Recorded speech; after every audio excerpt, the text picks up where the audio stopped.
I am freaking tired. I've been wrangling these nutcases all day, man. Yeah, well, let's see who's next. All right, who you got? Yeah, who you got? Charles Harper. Oh. No. You got that one. He Oh, scares no, me. no. Shit, you ain't gotta tell me. I read up on him.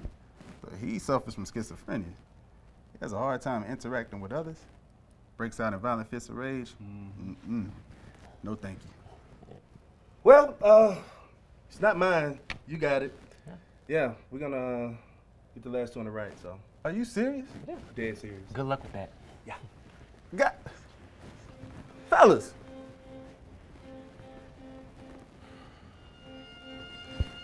All right, Charles. Let's do it. All right, Hopper. Time for lunch.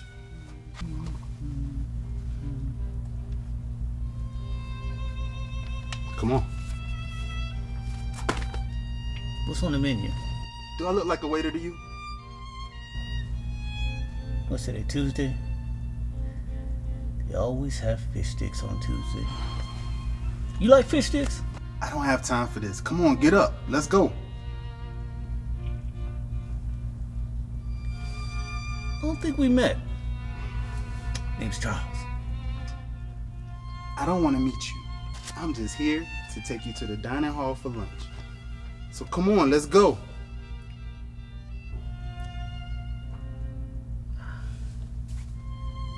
I don't think I feel like going.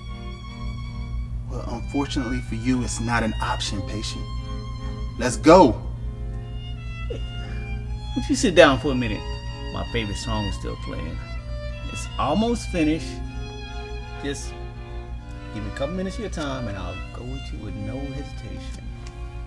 I'm gonna give you 2 minutes. But after that, I'm gonna take you out of here. By force if need be. That's a good way to assert your authority. Can't have me thinking you're a pushover your first day on the job. Huh? Just a little tired, that's all. I could use the break. Yeah, first days can be stressful. I remember my first day as a school teacher. I was so nervous. No, stop. We're not doing that. I'm not about to sit here and listen to your fantasy stories about your crazy life. Let's get this straight right now. Your name is Charles Harper. You suffer from schizophrenia. And you here for beating a parking attendant half to death, all because you thought they was trying to put a bomb underneath your car?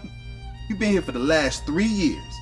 And you spend your whole day in this room listening to this god-awful classical music. Matter of fact, turn this shit off.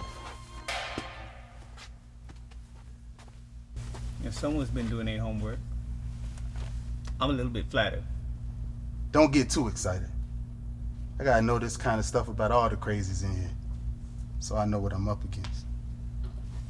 Crazy? You think I'm crazy? These padded white walls are a dead giveaway. Well, I mean, what is normal anyway? Huh? Are you normal? Let's see. I have my own apartment with hard walls and a window. So yeah, I sound quite normal. Sounds like a quaint little spot. Tell me something. You live alone or you got a family? It's none of your business. Matter of fact, I think your time is up. I'm just trying to have some conversation. Isn't that what this whole lunch thing's supposed to be about, huh? To see how I interact with others?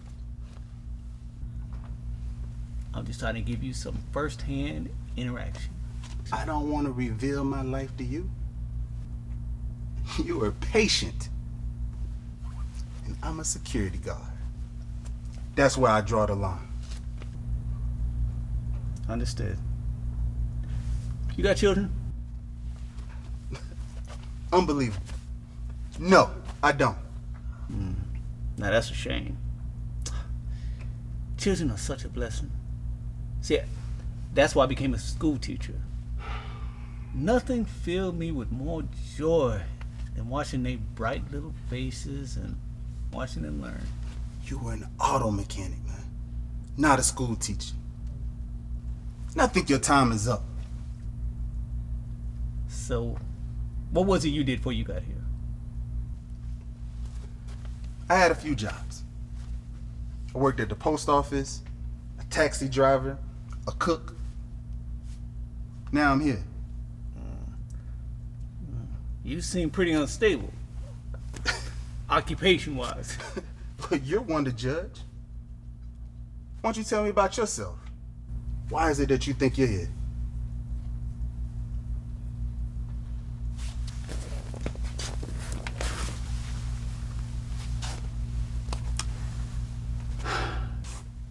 You know what? I wish there was a view. Maybe a overview of the ocean. What? You ever feel caged, John? Like you're trapped? I'm trapped in this nut house with crazies like you right now. Trapped? So, this is not what you wanted to be? You didn't sit up at night as a child and dream of being a security guard? Don't get smart with me, man. Well, then what was it you wanted to be if not this?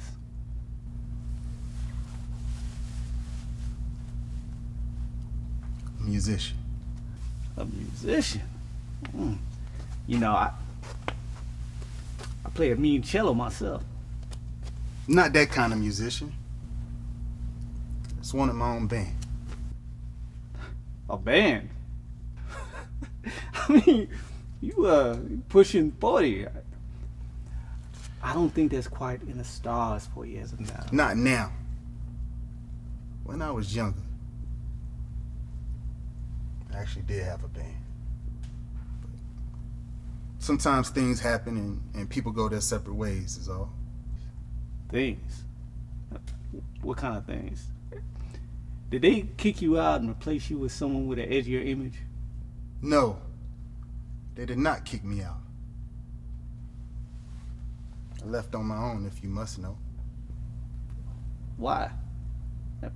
That was your dream, right? To tour the country and meet millions of fans, become famous, only to watch it slip away as you fall into a heroin addiction.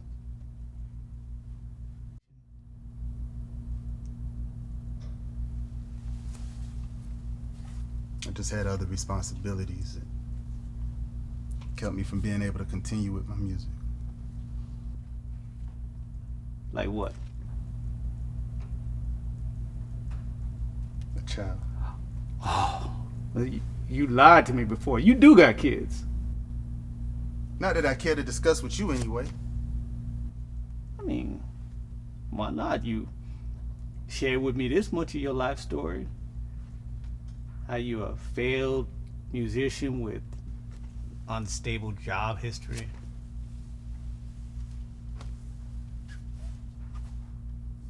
It's just certain parts of my life I prefer to keep private. You know, in my therapy sessions, I've learned that it's better to talk through your problems than around them. Make you feel better if you get it off your chest. Talk about them with who? You? Man, why not? Who am I gonna tell?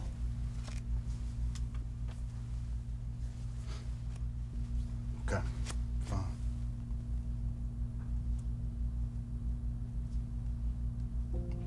About 3 years ago, my wife at the time was planning a party at our place, and had invited some of our friends over, and some of my former bandmates was there. It was the first time that we had all gotten together since I left. We was all having a good time, catching up. Felt like old times, you know?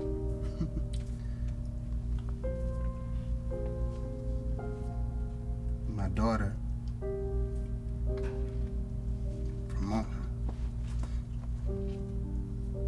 She was in her room asleep.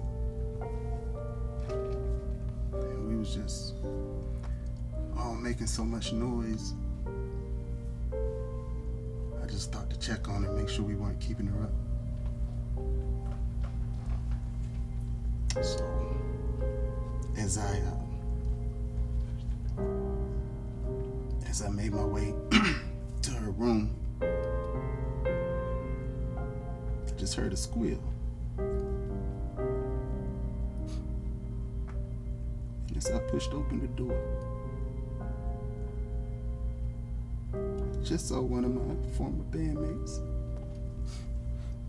standing over her with the pillow over her head.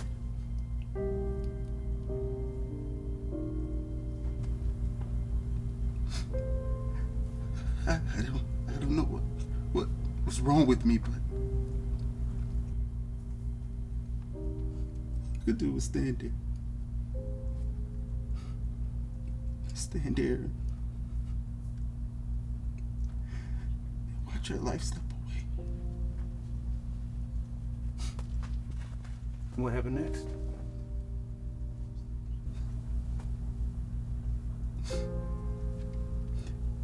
He came over to me as if he had did nothing wrong. And said to me, "The person that stood away in our dreams is dead now. She got what she deserved."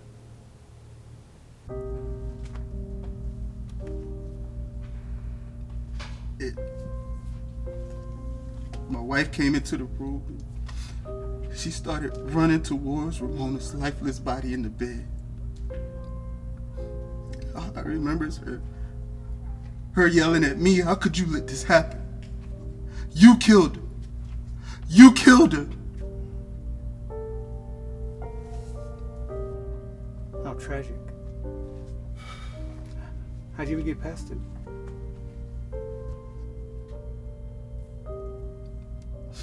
I did. Life left me. I still didn't have a bed. Just slipped into a deep depression.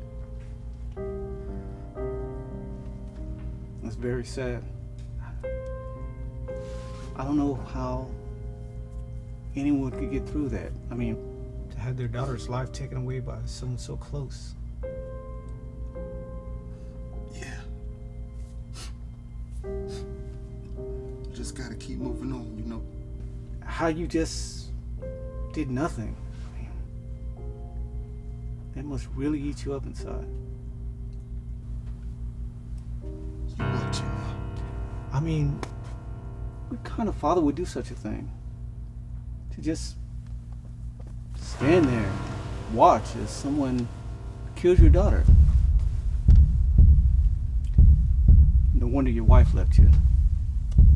I mean, who could stand to be with a man who's such a coward? Who are you to judge me, huh? Who are you to judge me? You don't know me, man. What? Get off of me! What's going on? No! No! Stop! No! All right, you did great today. I'm gonna take you back to your room now.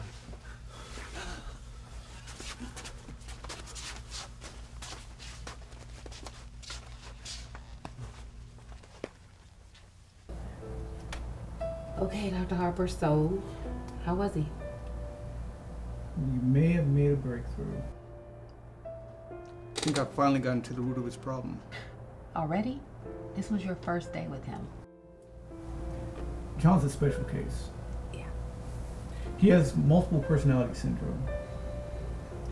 What he does is develops several personalities to deal with instances in his life that he himself can't take responsibility for. The reason he killed his daughter is because subconsciously he felt that she was what got in the way of him fulfilling his dream of becoming a musician. Blaming her for ruining his career, he killed her. He could never come to terms with killing her himself, so he developed this alternate personality of a bandmate who killed her. justify him being in a mental institution, he developed these other personalities of him being a delivery driver, a cook, now a security guard. By going through the other doctor's files, I've come to understand why they could never get through to him. See, he could never come to terms with committing the crime himself.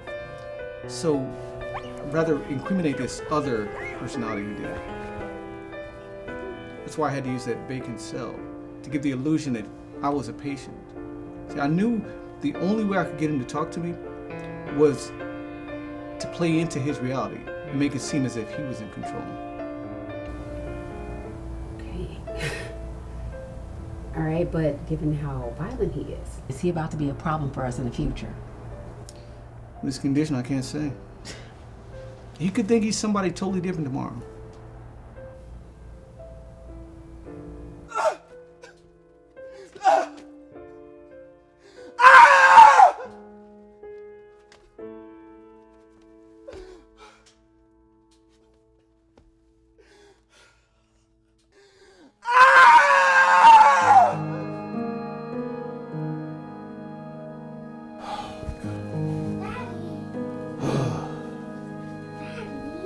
Come on now. Look, I gotta finish this, okay? I just wanted to show you I can play too. Hey, no, don't do that. Listen, I gotta finish this. Don't you have something else to do? No, I was just trying to show you.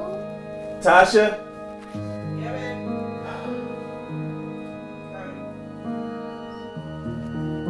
Mommy, I was just trying to show if I can play too. Time to go to bed, okay? Tell Daddy good night.